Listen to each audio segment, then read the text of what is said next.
Hey, what's up, Internet? I thought I'd sit down here with a cup of tea and kind of go over, as quick as possible, the 3.9 patch notes. These came out last night, and they're pretty long. Frankly, I don't think I'm going to go over all of these notes in any kind of great detail. I kind of just want to touch on some of the big stuff, and the things that apply to, like, Freezing Pulse, for the most part. There's going to be a lot of people making content for this patch, and I don't really feel like making like an hour-long video for these patch notes. There's a lot of stuff in here that just doesn't matter to me, and probably doesn't matter to you. And if it does matter to you, I'm sure there are more insightful people on YouTube that you can go find to tell you about it. Like the Metamorph Challenge League stuff, we already know about. They teased this at ExileCon. Nothing new here. Basically just the new league. We'll be collecting monster guts and making Frankenstein monsters. And the catalyst things are new. They'll allow us to finally improve the quality of our jewelry slots. And they'll do different things to the affixes on our jewelry slots. This, to me, is the meat and potatoes of the patch, right? This is the new expansion, which is going to change basically how the Atlas and the endgame works. Shaper and the Elder are basically out of the storyline. They're still going to exist. And the Shaper and Elder bases are still going to exist for items, but we're getting 5 new endgame bosses, a completely new Atlas mechanic, and 4 new influence types for items. They're not really detailed here either, so we're going to have to wait until the league starts and really get in here and start exploring all these new influence items. It's going to be a lot to look at. They also talk about, like, all the brand new skills, which are basically all bow oriented. I don't care about bows, frankly, so I'm going to be skipping a lot of the notes that have to do with, like, all these bow changes. One of the really relevant things to us, though, is that they've added these currencies. There's some new Exalt orbs they went over back when they put up the first teaser page for this, right? And the 4 different conquerors is no longer called an adjudicator, by the way. I think they call it, like, Redeemer or something. But the 4 new bosses each have their own influence type, like Shaper and Elder items, and they drop at least the boss and maybe the maps, if the maps can have influence too. They drop these new Exalted orbs, which allow you to slam an affix onto a rare item that only comes from their influence pool. Now these Exalted orbs don't apply the actual influence to the item. So, like, if you slam a Crusader's Exalted orb, it's not going to make the base item influenced like this. It's just going to give you one of the affixes from that pool, guaranteed. So these are going to be really, really useful for endgame crafting. One thing that they detail here that they didn't before patch notes was this new currency called the Orb of Awakening. Now, they sort of hinted at this here, where they say, you know, use the power of Cyrus, Awakener of Worlds. You can fuse together any 2 influence items to create a hybrid with mods from both of the items. Right, so here they have an example of a Shaper and one of the new influence items, and it's drawing from both pools, which is really powerful, right? This thing has +1 power charges, and it's on a Shaper base. And some of these new influence mods look really powerful. This one has Tailwind on crit, which sounds nuts, right? But we didn't know the exact mechanism, though, like how we would fuse these things together. And it's this Orb of Awakening. It says this item can be used on any item with influence, such as a Shaper influence ring, and then any item of the same type to transfer the influence to the new item. The original item will be destroyed as a result, but some of the original item's mods may be carried over to the destination item. And then this allows it to have 2 influences. One thing that we didn't know about this process is that it sounds like this will allow us to transfer just 1 influence to a white item. That is to say, using their example, like if we had a Shaper influence ring, let's say it was just on a crappy base, right?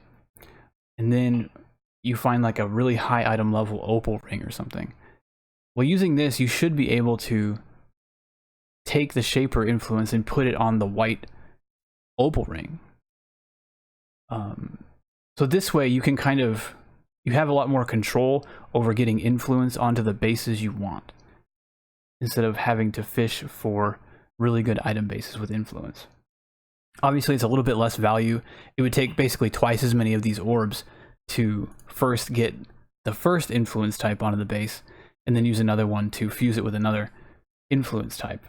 But this is way more control than I expected this to have. And given the name, this means that this drops basically only from the final boss. It was named the Awakener. So we should expect these things to be really expensive. This is probably like the new most expensive currency item. But it's very cool. I didn't expect them to give them that much control. And they also mentioned they added these 35 Awakened Support Gems. So these are the new names for Support Gem Plus. And if you look at the item filter information, we can actually see the whole list of Awakened Gems here. So we can tell that from this list, there's 3 Awakened supports that actually matter to our Freezing Pulse, right? Awakened added cold damage, which they previewed, I think here, right? Somewhere. Yeah. So we can see that at max level, added cold damage plus, or awakened cold damage plus now, or whatever, it's going to get +1 to level of supported cold skill gems. So instead, it's not just more powerful flat cold damage, you're actually getting another +1 to Freezing Pulse, which makes this pretty much a must-have. This will be the most important of the awakened gems that are releasing in this patch. Awakened Cold Penetration is another one that's relevant to us. We saw the level 5 version of this, and it's basically only a 5% penetration increase over the existing Cold Pen, but it's still an upgrade, and because monsters are getting more resistance in 3.9, you're going to want one anyway. And then there is also added Awakened Controlled Destruction. We use this gem in our main 6 link already. I'm assuming that it's going to be a lot like Cold Pen, and it's just going to be like getting 5 more ranks on this. We're going to get probably 5% more spell damage.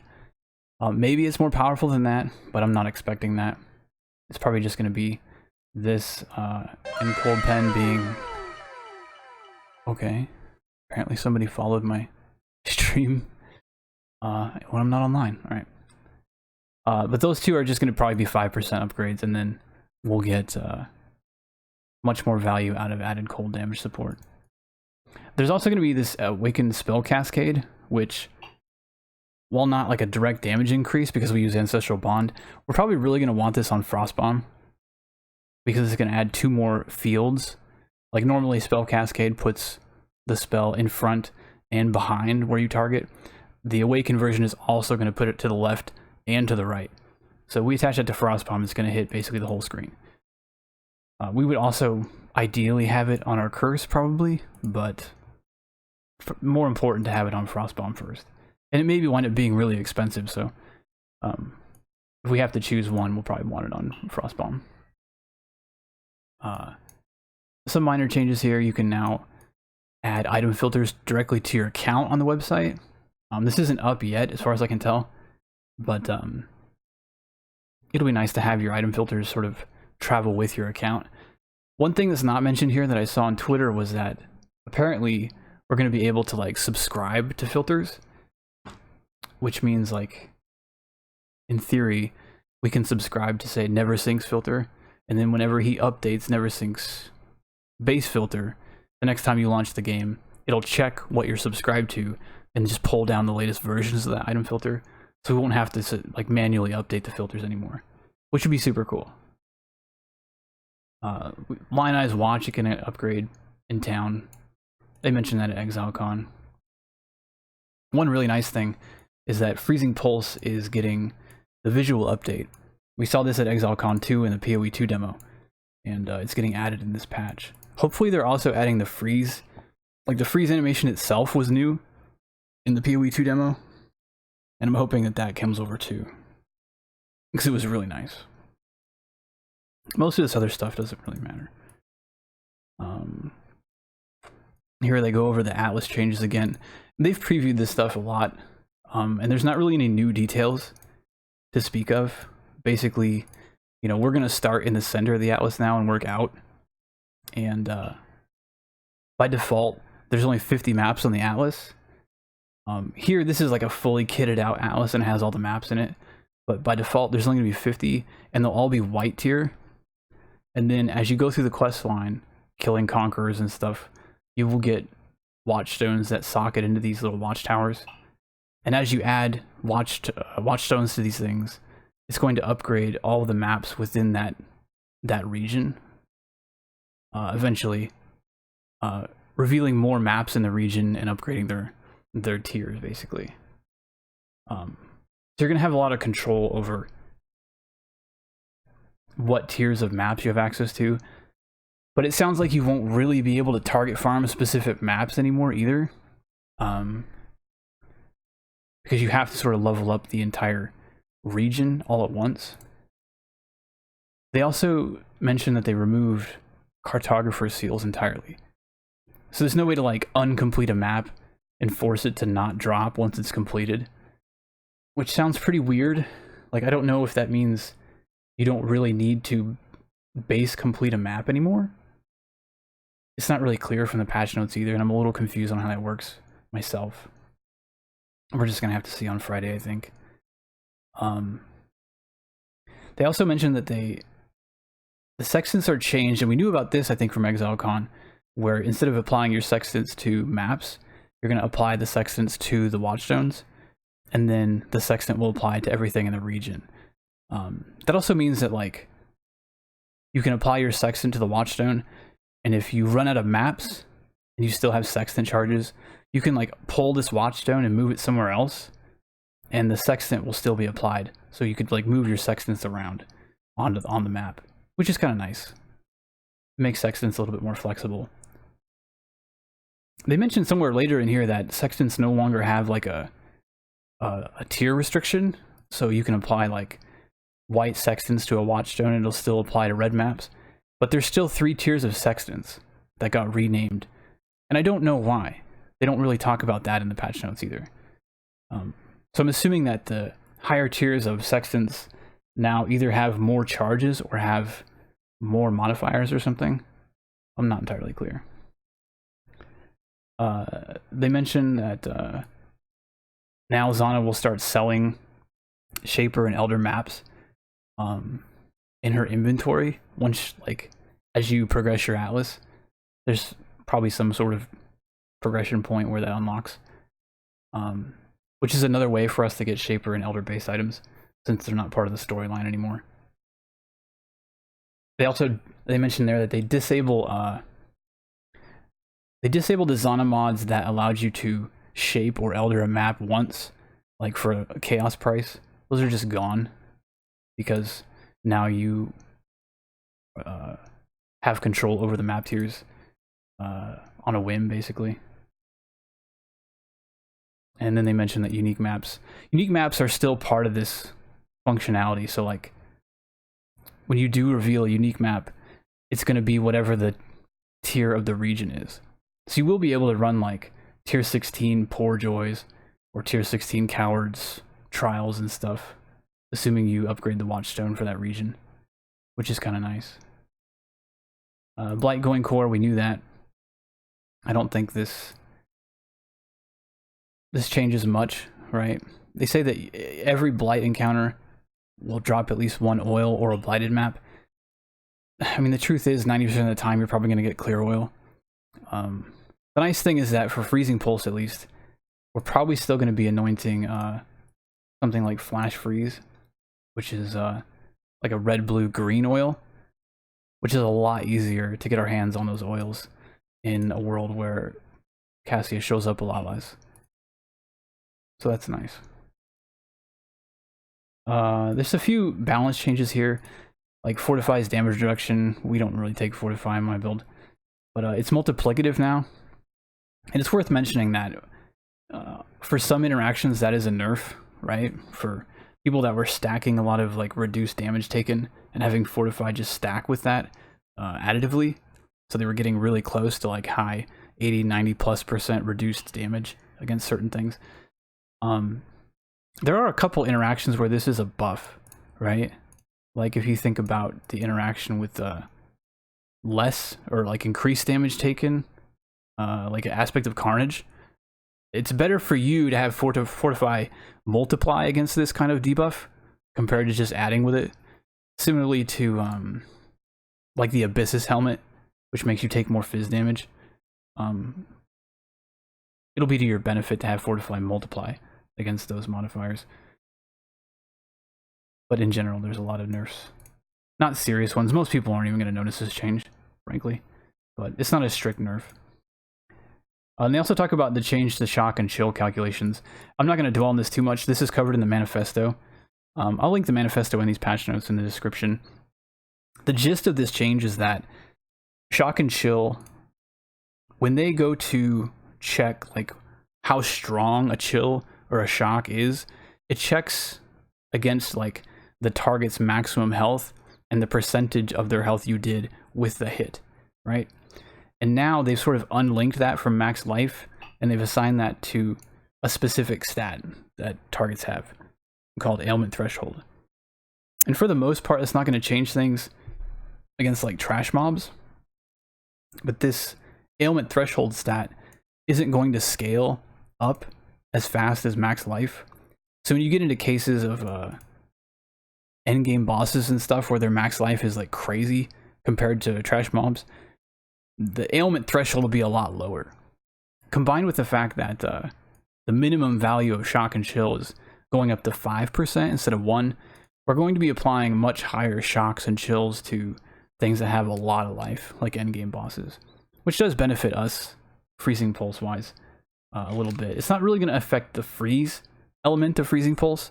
Like trash mobs were already just always getting frozen, and really any kind of map boss that was getting frozen before this patch is probably still going to get frozen afterward. But the stuff that is freeze immune and we are only chilling, they're going to take noticeably stronger chills, which is nice. Not just from a defensive standpoint, but from the fact that Bone Chill as a damage debuff makes them take more damage based on how strong the chill is on them. So we'll get even more value out of this through that. I'm not, like I said, I'm not going to dwell on these all these bow changes. I don't know, maybe check out Grimrow's channel or somebody who plays a lot of bow skills. I just am not super interested in bows. And honestly, I'm not super interested in totem, like the ballista totem skills a lot because of these patch notes. I'll talk a little about that when we get to those skills. There is an Ark buff in here, which is pretty cool. I really like Ark Totems back in Incursion. They're buffing the range, which is the thing that it needs to buff in the most. It's not going back to the glory days. The original chain jump distance was 50 units, but they are buffing it back up to 35. I don't think this is enough for me to like want to play Ark Totems again, but for the people that really like Ark, it's a nice buff. And I think it's definitely a bigger buff to like self-cast Ark and maybe like mines and traps. I feel like for totems though, I don't know, Ark is in a weird lane that I think Freezing Pulse occupies a little bit too well right now. But some people just like Ark, so it's a welcome buff. Elemental Hit looks like I got about a 10% nerf, which, I don't know, I guess that's justified. Freezing Pulse, this note is not anything to do with the functionality of Freezing Pulse. This is just saying that visually now the projectile will fade out more clearly as it travels to sort of help better indicate that the projectile is actually getting weaker as it goes, which is already how Freezing Pulse works. But it'll be a little bit more clear now as you stack projectile speed, like visually how much you're gaining, because the projectile will not fade out as fast. Icicle Mine and Tornado Shot also get that effect visually because they're being nerfed in the base projectile distance, but they don't actually lose damage as they travel like Freezing Pulse. It's just there, I think, to help you identify how much more effective the skill is as you add projectile speed, basically. I will say Lightning Arrow, just to point this out, Lightning Arrow and Icicle, or Ice Shot or whatever, they got a couple of new mods that are unique that basically interact directly with that ailment threshold. They have this modifier that says, you know, like now chills enemies as though dealing 100% more damage at gem level 1 up to 195 at gem level 20. And this doesn't make them do more damage, it just means that when the game checks, you know, how strong is the chill supposed to be, it's going to apply a chill as if it had done at least twice as much damage, up to almost 3 times as much damage, which is pretty powerful actually, especially in the case of like Lightning Arrow. And I kind of feel like these two skills, I would be keeping a close eye on these if you do want to play both skills, especially Lightning Arrow. Like if I had to call one of the skills that might wind up being, you know, meta or whatever from bows, I would be looking at this skill. Lightning Spire Trap took a pretty fat nerf to the level 1 state, along with some, like Orb of Storms caught this nerf, Onslaught Gem caught this nerf, Smoke Mine. They're tapping basically the skills that the racers were using and the skills that people were really power leveling with. So if you were leveling like the racers, you were doing Orb of Storms with Wave of Conviction and Smoke Mine and stuff, you should expect that stuff to feel a lot worse at level 1. Particularly Onslaught. Like Onslaught got dicked. I did think it was odd. So Ray's Specter got like a very minor slap on the wrist. This change to Max Specters, unlocking at slightly higher gem levels, is really not a big deal. And if you really like Specter builds, this should not put you off playing this at all. This is really minor. The Ray Zombie took a much harder hit. Although Ray Zombie was so powerful that it definitely had a lot of room to, you know, to take a hit. Strangely, there's nothing here about the Skeleton Gem. And the Skeleton Gem is like absurdly powerful still. So if you were going to play minions again in 3.9, I would definitely think Specters or Skeletons should be on your menu. And maybe not so much Ray Zombie. Skeletons, man. Yeah, they're going to be really good in 3.9 still.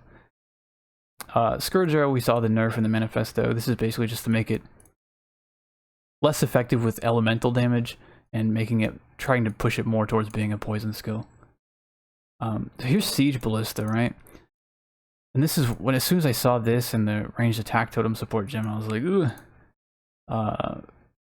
They lowered the base damage effectiveness from 140 to 100% at level 1.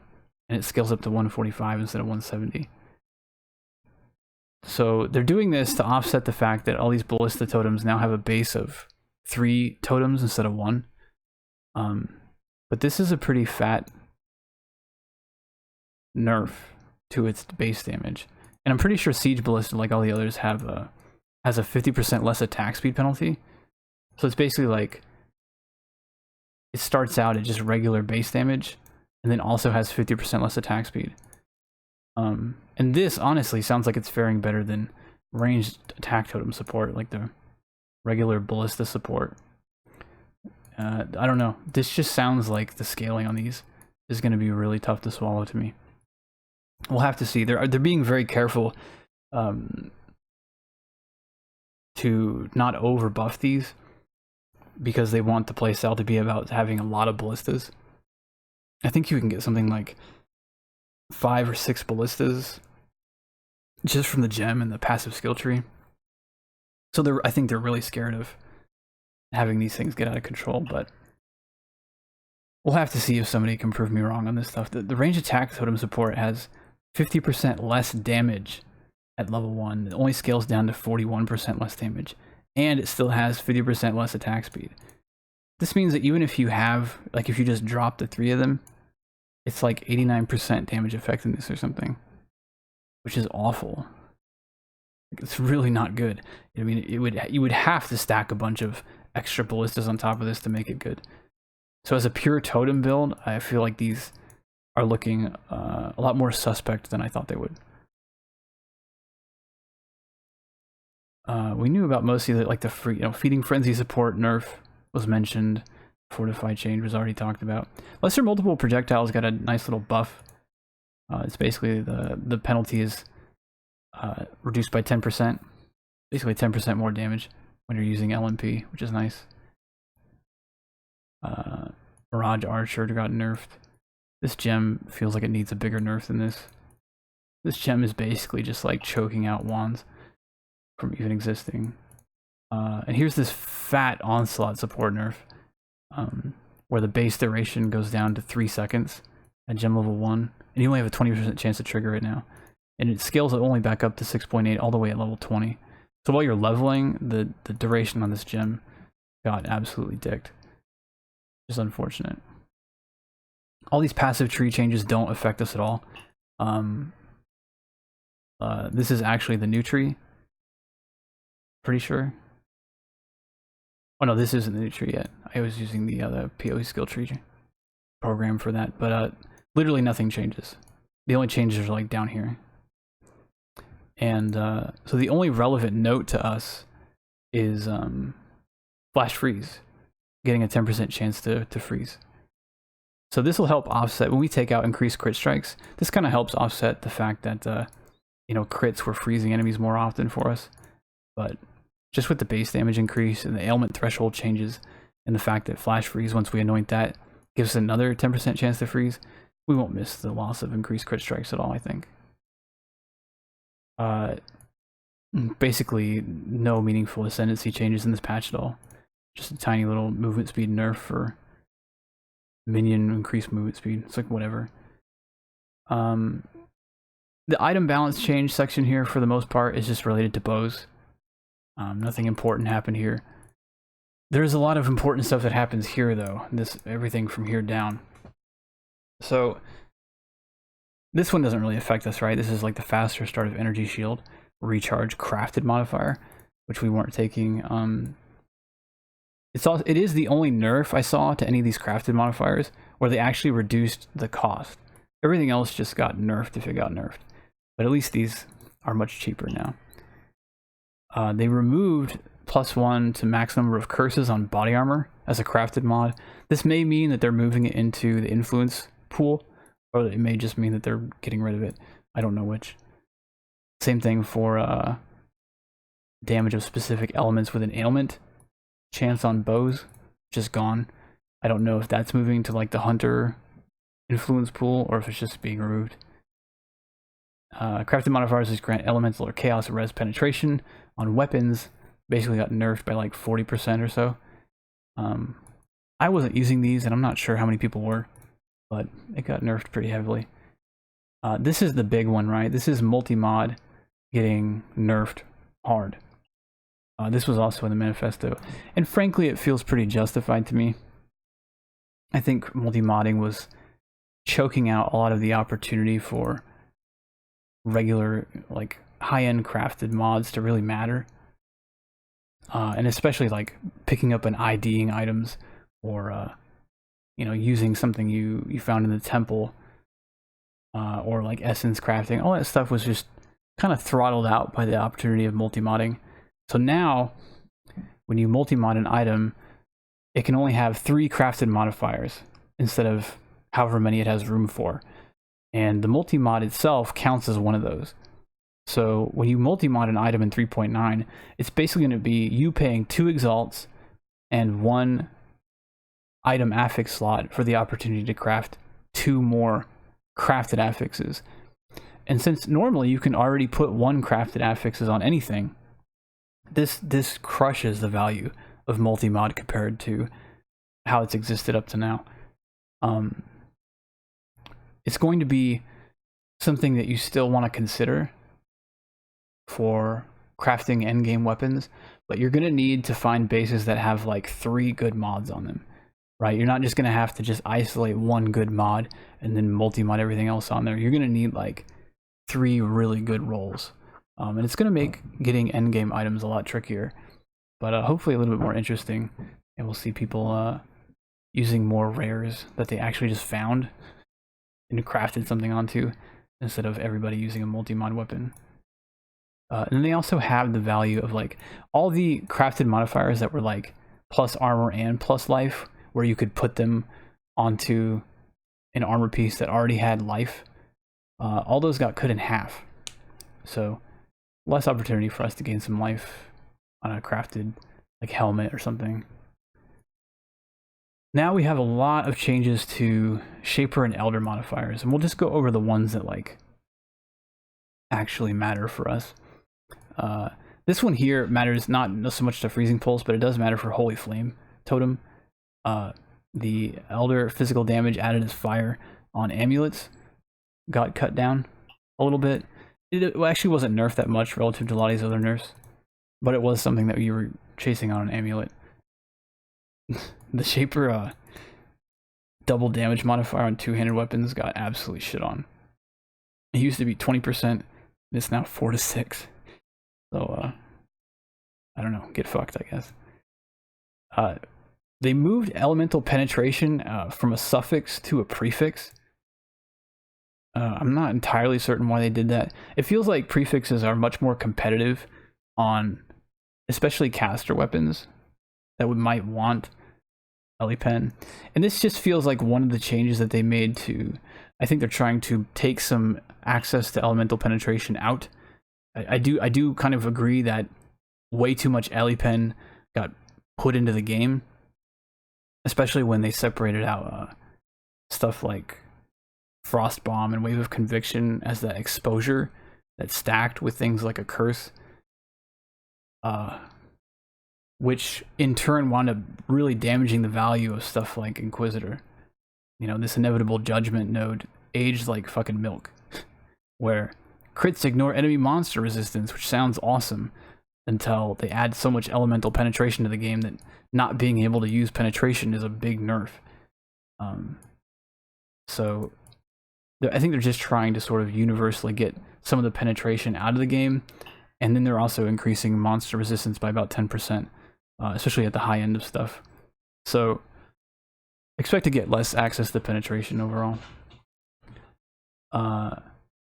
This was the bow nerf that they mentioned.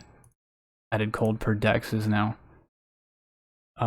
It's basically only going to use the one-handed version instead of the two-handed version on bows, which is like, I think, a full 50% reduction.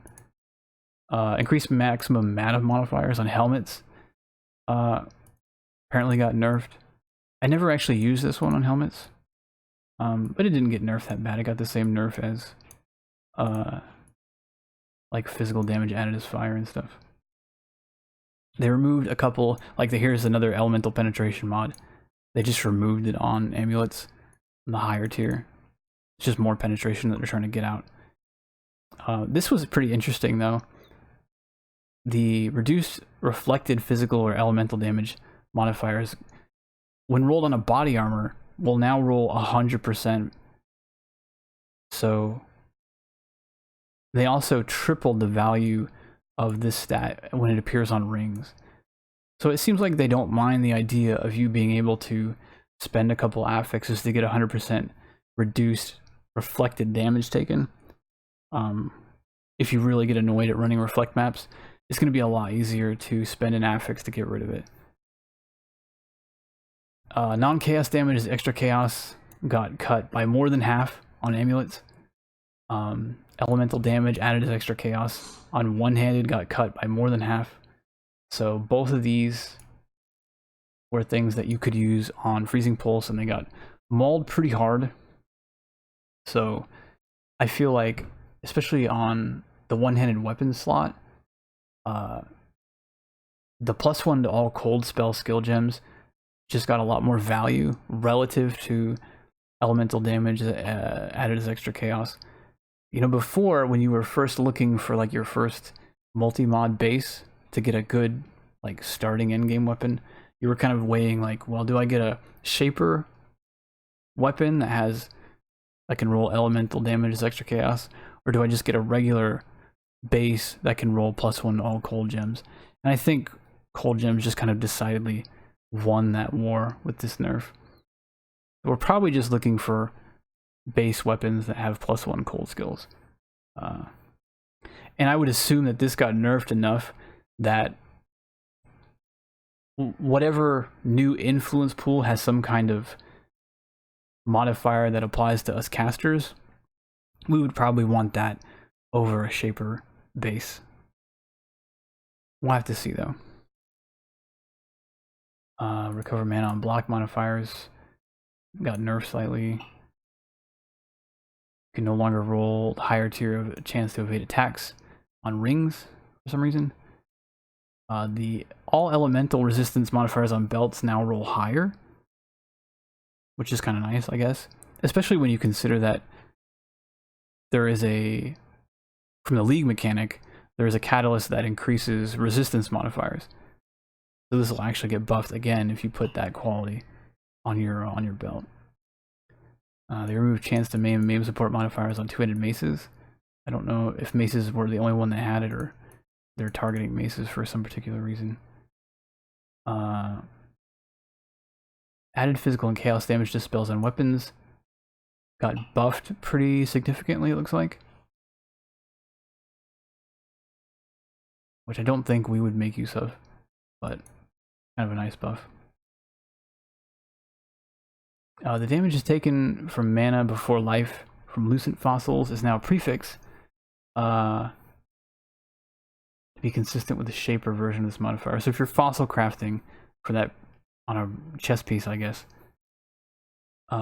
it'll be a prefix instead of a suffix.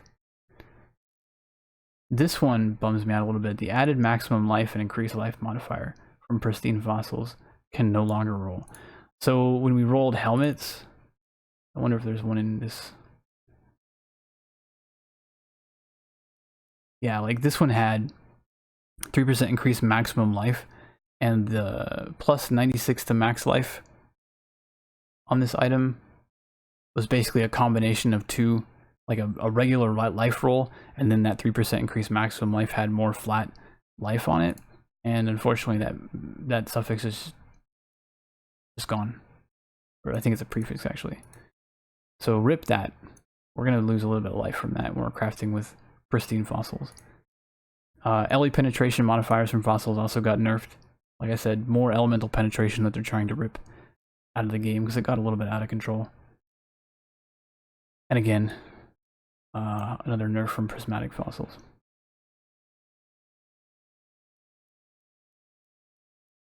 This one is just, this is a temple modifier on boots, which used to grant, well, I guess it still grants like a chance to dodge attacks or spells. That got cut in half. This one is a nice buff for us. The spell damage modifiers for one-handed weapons now goes up to 109% increased spell damage, which is a pretty big bump, right? 30% spell damage for a one-hander. And I think that we'll probably be doing a little bit more dual wielding in 3.9 for Freezing Pulse due to the Shaper changes and Shaper shields being a little bit harder to acquire. It's going to be a lot more reasonable to grab like 2 good wands that have hopefully like +1 to all cold skills and some other good rolls on it. And this will open up more opportunity to get a lot more damage out of your weapon slots. That's nice. And the same applies to the fire, cold, lightning damage prefixes, which are basically the same rolls as spell damage. And here they mention this cartographer seals and unshaping orbs can no longer be obtained, and they can no longer be used. So I don't know if I understand how completing a map works in 3.9. Because if you think about it, if running a map works exactly like it did in 3.8, these wouldn't be completed at all. And the first time you ran it, you get the base completion. And then there's a second goal you have to complete to get the bonus, right? They only list completion here, it looks like. Or only bonus, I'm not sure which. But if there's no cartographer seals to uncomplete a map, this is like a permanent change to your atlas, right? So you run it once and it completes, and that map will just drop forever. There's no way to like get it out of the drop pool somehow. So I guess I just don't know. I really need to see how completing a map on the atlas works in 3.9 to understand this. And here they mention the name change to all the sextants. Sextants are no longer used on your atlas, they're used on the watchstones. We reviewed and modified a number of sextant modifiers. So I don't know. I don't know why there's still 3 tiers if you can now use a sextant on any tier of map. Oh, I like this tiny little note here that says, the rewards from Legion and Blight encounters have been tweaked. This usually means nerfed. And that's what I'm expecting. The number of gems rewarded from Labyrinth chests has been reduced for some reason. Alright. We knew that they were going to nerf Convoking Wand waiting for minion modifiers. This is pointless. This is pointless. Pointless. Well, this here mentioned, this is sort of one of the other ways that we're going to have to be able to get more Shaper items. They reworked the Scarabs to basically you can force influence onto a map even if it doesn't already have it, right? Because obviously you're not going to get natural Shaper or Elder influence. So this will help a lot in terms of getting earlier access to Shaper rares. For example, trying to get like a +1 totem shield. There's no mention of +1 to totems coming off of the Shaper items, so getting a +1 totem shield is going to require the use of Shaper Scarabs early on, and other people using them to try and get them into the trade pool. Personally, I think it means that we're probably going to be dual wielding a lot. I don't know how quickly people are going to get a lot of Shaper shields into the trade market, and there's actually not a big difference between running, like, say 2 decent wands and then running a good wand and a Shaper shield. Like, if we take a look at, this is the regular 3.8 build, like the 95 normal budget version, has like a multi-mod Scepter and a +1 totem shield with a decent roll, right? It's got +1 totems and 70% crit strike chance for spells. And if you compare this to, also I put cold res on there just to make sure that it doesn't interfere with wise oak calculations. You would probably have that cold res on like your helmet or something. But if you look at the difference between, so right now we're doing like 583 per totem, and with the shield we have 5 totems. So it's like 2.95 million or something between all 5. And if you switch this out for another Scepter, right, 2 multi-mod Scepters, obviously we can't make this exact Scepter in 3.9 anymore because this has too many crafted mods for multi-mod. But the idea is just, if you had 2 similarly good weapons, you can see that our per totem DPS goes up by enough to make this competitive, right? Like, this is technically slightly higher single target DPS. We shouldn't expect to get weapons on this level in both slots compared to the ease of just, you know, getting a Shaper shield that has maybe summon totems and 1 damage affix. And there's opportunity on a Shaper shield to get +1 totems and +1 to all cold, which would make it a pretty handy winder, I think. But even assuming that this was slightly less total DPS for 4 totems, there's a lot of clear speed value to be had here because the average hit's way up and the cast rate is going to be significantly up in theory.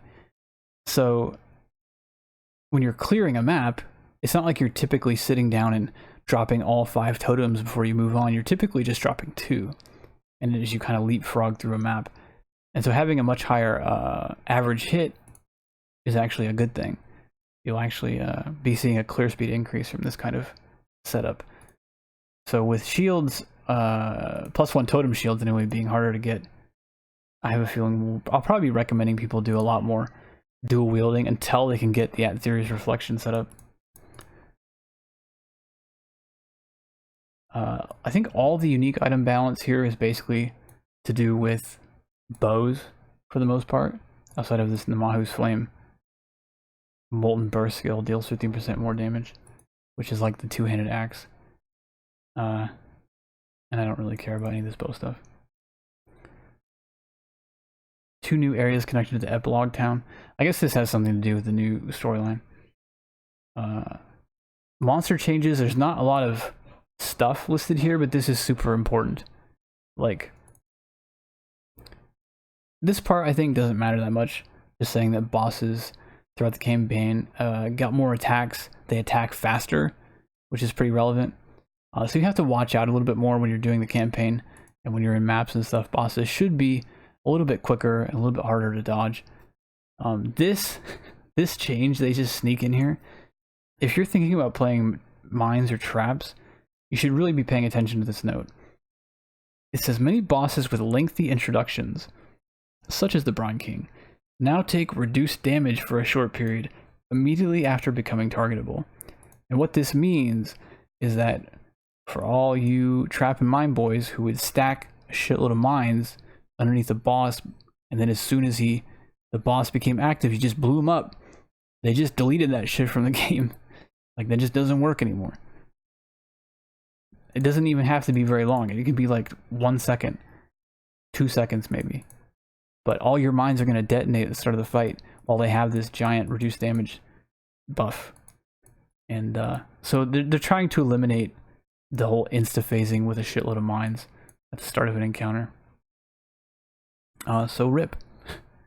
I mean, obviously mines and traps will still be good, but in a boss killing league, this is a pretty funny change to me. Monsters get a shitload more base armor. This number sounds insane, but as they mentioned right there, but monsters' base armor is trash, so they need these giant percentage increases to actually matter. And they only mention this in like a one-liner note, but they mention this in the manifesto a little bit more detail. You should expect that like endgame bosses to have about 10% more resistance to elemental and chaos, which combined with all the elemental penetration that they talked about removing in the item section, and then combined with the life increase that they talk about in the manifesto, you should expect anything that has a unique health bar to have at least 20% more effective health than it used to. But this is going to scale way up as you get into map bosses. All the map bosses in the red tiers, and then especially in the end game encounters like the Awakener and stuff, you should expect them to have massively improved effective health. I won't be surprised if the Awakener at full blast has something like 100 million health. Needs to go way up. This is cool. Betrayal still proving to be the best league ever. The Mastermind will now drop Scarabs when slain for some reason, and then safe house outcomes that reward Scarabs and now have a chance to reward additional Scarabs. Betrayal just continues to be awesome. This, combined with the Shaper Elder item change, means you really need to be on your Betrayal map. Like, your Betrayal missions need to be done. Do not ignore this in 3.9. There's a lot of money to be made. I think everything here was known. The Atlas has been reworked. Zana can sell Shaper Elder Guardian maps. The Elder Guardians are no longer in a separate instance, which means that when you do have an Elder Guardian map and the map has a bunch of dangerous map modifiers, those are now going to affect the Guardians, like the Elder Guardians and stuff, which is going to make some of them pretty nasty. Be very careful in 3.9 dealing with the Eradicator or the Purifier when they have, you know, attack speed and more damage mods. They will fuck you up. The Purifier, I think, in particular, who has some really nasty ignites that are going to get crazy.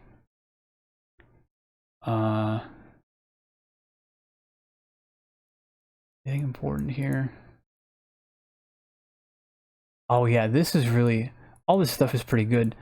But this here, all 5 synthesis maps can now drop as uniques. They can only be acquired from map bosses of tier 11 or greater maps. Or, I guess apparently Zana can rarely sell them. But this means that as soon as you're into red tier maps, killing the boss of the map is really important. Because these are going to be valuable maps. The Xena League mods look great for 3.9 actually. Legion is now on the map device. Beyond is on the map device this league. Alongside Nemesis. Bloodlines is still there. I think this actually makes Fortune Favors the Brave a really attractive proposition in 3.9. Because it costs 3 chaos. But you have 3 modifiers here that would be Winds to catch for 3 chaos. I'd love to get Legion for 3 chaos, right? Or Beyond for 3 chaos. And then you have Bloodlines, which would be fine to pay for 3 chaos, right? Bloodlines is a good modifier. It normally costs 3 anyway. So you've only got like 3 whiffs at worst. These 2 would be pretty big whiffs. Domination would be kind of whiff, but not terrible. So I think running Fortune Favors the Brave is looking pretty attractive for 3.9. I'm not sure anything else here matters. Like they added slots for the Elder Fragments in the Fragments tab. This, I think, is kind of weird too. You know how in the current quest line, when you find a memory fragment, Zana will give you a map of that map tier. She no longer gives you free maps anymore. Instead, she gives you a free use of the map device, like these modifiers. Like when you unlock a new one, like the first time you unlock Bloodlines from the quest, she'll let you run it once for free. Like a drug dealer, you know? Hey, you want to try that Bloodlines, kid? And then next time you go back, she just charges you. But yeah, everything else here is just, none of these bug fixes mattered. Apparently they added some stuff since I looked last. No longer craft the veiled, increase damage of specific.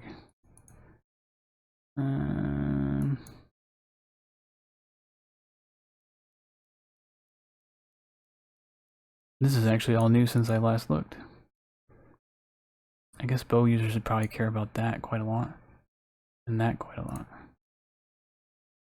But nothing else there looks super interesting to me.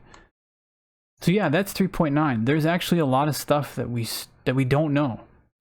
A lot of what's going to be important about 3.9 is what these new influence base items can roll, right? Like we know that Shaper Shields will be harder to get, and we know that multi-mod weapons are harder to roll, or harder to get value out of, but what kind of bases do we want? What kind of affixes can we get on slots like boots and gloves and helmet? Do we want to dual-wield weapons more? You know, are we going to get influence weapons that are much better than Shapers?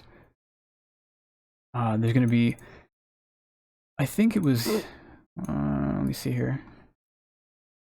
Yeah, this preview amulet has +1 to all cold skills and +1 to all dex skill gems. I would like to think that means there is one of those that has +1 to all intelligence skill gems. So you could get an amulet that has cast speed and +2 freezing pulse, which would be fucking nuts, right? So there's a lot that we need to know about what these influence items have before we get into build changes for freezing pulse too deep. We know a few things, right? We know that Shaper Shield will be harder to get. We know we want 3 awakened supports for freezing pulse. Not a lot else, right? We know that the tree's not really changing. But we really need to get in there and find, you know, the new boss fight, see how rare these awakened support gems are, and start digging into these new item types to see what changes for the build in the long run. But yeah, I think that covers about everything I want to talk about. I'm going to be working on updating the Freezing Pulse guide tomorrow. And I'm hoping to have it up by Thursday. Like I've sort of mentioned here though, there's a lot that I'm simply not going to be able to account for before the league starts. And there's no like passive tree changes or anything. So there's actually not a lot that I can advise in updating the guide until we get these details. So I have a feeling the guide update for 3.9 before league start is going to look pretty sad, because everything that we know really isn't changing. But yeah, I'm still looking forward to it. I'm really looking forward to finally having some new endgame content to chew on, fight some new bosses, get some new power creep. So yeah, I'm not sure I'll be streaming, I guess, today by the time you see this video, or Thursday. I think the next time I stream might just be Friday for League Start. Hopefully the guide will be updated by then. And I'll put links to the patch notes and all this stuff into the description. And I'll put a link to my Twitch chat, or my Twitch channel, if you want to stop by on Friday.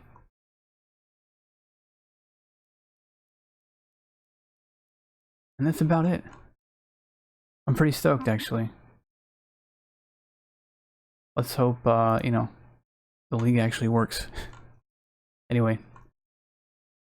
Thanks for watching, guys. I'll see you on Friday.